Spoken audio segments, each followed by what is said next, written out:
Alors, le texte reste modifiable, donc l'enveloppe est sélectionnée. Vous voyez, avec la flèche noire, si on clique à côté, c'est pas sélectionné. Avec la flèche noire, si on reclique dessus, c'est sélectionné. Donc, comment est-ce qu'on fait pour modifier le contenu, le texte? Eh bien, vous avez ici sur la barre contrôle, c'est une des premières solutions, vous avez deux icônes, modifier l'enveloppe et modifier le contenu. Voilà.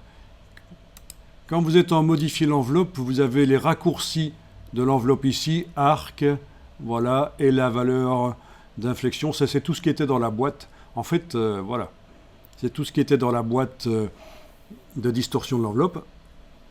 Mais quand vous cliquez sur la partie droite ici, vous êtes en train de modifier le contenu et vous allez pouvoir, et ça c'est pas évident à comprendre, vous allez pouvoir modifier le texte, mais le texte, regardez, avec l'outil texte, il est en fait ici.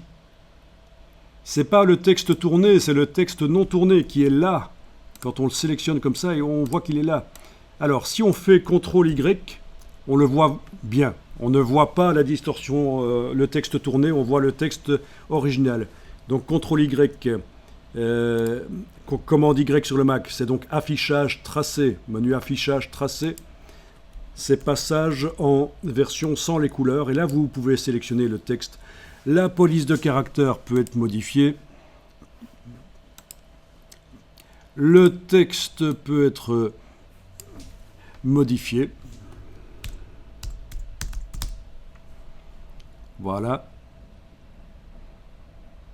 Je repasse en affichage aperçu.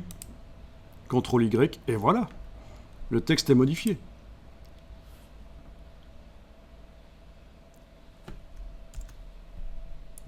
Voilà. Distorsion de l'enveloppe. Tous les paramètres sont là. On peut encore aller modifier dans la palette contrôle l'inflexion.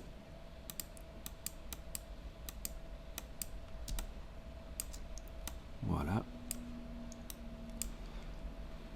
Autre manière de gérer ce genre d'objet, distorsion par enveloppe, quand vous avez l'objet qui est sélectionné avec la flèche noire, que ce soit la partie enveloppe, donc la partie gauche ici, ou modification du contenu,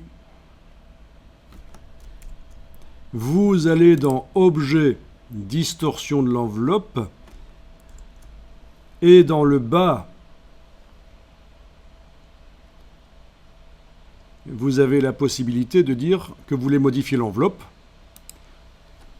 ou alors objet distorsion de l'enveloppe, dans le bas, forcément, puisque vous êtes passé en distorsion de l'enveloppe, il vous propose l'autre alternative, modifier le contenu. Donc c'est l'équivalent des deux icônes qu'on a ici, en fait. Modifier l'enveloppe ou modifier le contenu.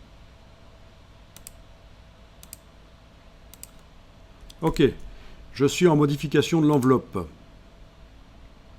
Objet distorsion de l'enveloppe, on a aussi la possibilité de retourner dans pas les options de l'enveloppe. Ça c'est le piège. Objet distorsion de l'enveloppe, réinitialiser d'après la déformation.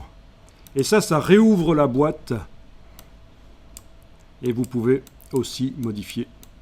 Donc c'est le curseur qu'on trouvait là au-dessus dans le panneau contrôle.